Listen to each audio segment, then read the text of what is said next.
Hi friends, నమస్తే. Welcome back to our channel. ఈరోజు మన వీడియోలో టమాటో రైస్ చూపించబోతున్నాను. ఎప్పుడూ ఒకే రకంగా కాకుండా ఇలా ఒకసారి డిఫరెంట్గా ట్రై చేయండి, చాలా టేస్టీగా ఉంటుంది. అందుకోసం ముందుగా ఒక మిక్సీ జార్లోకి 2 టమాటోస్ని కట్ చేసి వేసుకుంటున్నాను.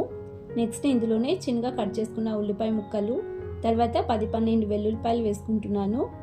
నెక్స్ట్ 2 ఇంచుల అల్లాన్ని కట్ చేసి వేసుకోవాలి. తర్వాత 2 ఇంచుల చెక్క, 4 లవంగాలు వేసుకుంటున్నాను.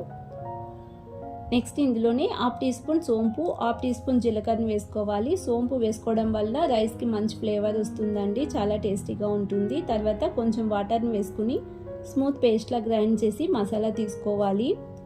ఈ విధంగా గ్రైండ్ చేసి పక్కన పెట్టుకోండి. తర్వాత స్టవ్ పైన కుక్కర్ పెట్టుకుని 2 స్పూన్ల ఆయిల్ వేసుకుంటున్నాను. అలాగే 2 స్పూన్ల నెయ్యిని వేసుకోవాలి. తర్వాత ఇందులోనే మసాలాలు యాడ్ చేసుకుంటున్నాను. కొంచెం చెక్క, 3 లవంగాలు, 2 ఇలాచి, 2 బిర్యానీ ఆకులను వేసుకుని ఫ్రై చేసుకోవాలి. తర్వాత ఇందులోనే చిన్నగా కట్ చేసుకున్న ఉల్లిపాయ ముక్కలు వేసుకోవాలి. ఉల్లిపాయ కొద్దిగా ఫ్రై అయ్యేంత వరకు ఫ్రై చేసుకుని 2 పచ్చిమిర్చిని పొడవుగా కట్ చేసి వేసుకుని ఫ్రై చేసుకోండి. తర్వాత చిన్నగా కట్ చేసుకున్న పుదీనా ఆకులు, కొత్తిమీరని వేసుకుంటున్నాను. 2 కలిపి 1 కప్ వరకు ఉంటుంది. ఈ పుదీనా, కొత్తిమీర 2 కూడా ఆయిల్లో కొంచెం ఫ్రై చేసుకుని ఇందులోనే గ్రైండ్ చేసి పక్కన పెట్టుకున్న మసాలాను వేసుకోవాలి. మసాలాను ఒక 4-5 నిమిషాల పాటు లో ఫ్లేమ్లోనే బాగా ఫ్రై చేసుకోండి. అన్నీ పచ్చివే వేసుకుని గ్రైండ్ చేసుకున్నాం కాబట్టి కొంచెం ఫ్రై చేసుకుని ఇందులోనే మరొక 2 టమాటోస్ని కట్ చేసి వేసుకుంటున్నాను. తర్వాత 1 టీ స్పూన్ ధనియాల powder, 1 teaspoon red chilli powder, చిటికెడు పసుపును వేసుకుని మరొక 2 నిమిషాల పాటు ఫ్రై చేసుకోవాలి.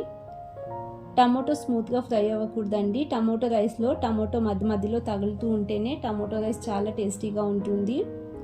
తర్వాత ఇందులోనే 4 గ్లాసుల వాటర్ని వేసుకుంటున్నాను. 2 గ్లాస్ రైస్కి 4 గ్లాస్ వాటర్ని వేసుకోవాలి. ఒకసారి మిక్స్ చేసుకుని రుచికి సరిపడా సాల్ట్ వేసుకోవాలి.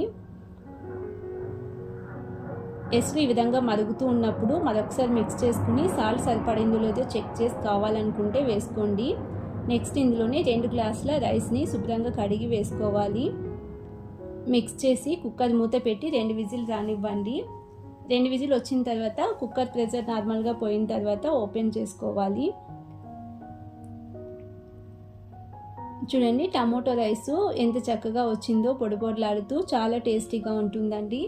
ఎప్పుడూ చేసే విధానంగా కాకుండా ఇలా ఒకసారి డిఫరెంట్గా ట్రై చేయండి, చాలా టేస్టీగా ఉంటుంది. ఏదైనా చట్నీతో పాటు లేదా పెరుగుతో పాటు తీసుకుంటే చాలా టేస్టీగా ఉంటుంది, లేదా డైరెక్ట్గా అయినా తినొచ్చు. ఈ విధంగా మీరు ఒకసారి ట్రై చేసి మీకు ఎలా కుదిరిందో తప్పకుండా కామెంట్ సెక్షన్లో తెలియచేయండి. Thanks for watching the video.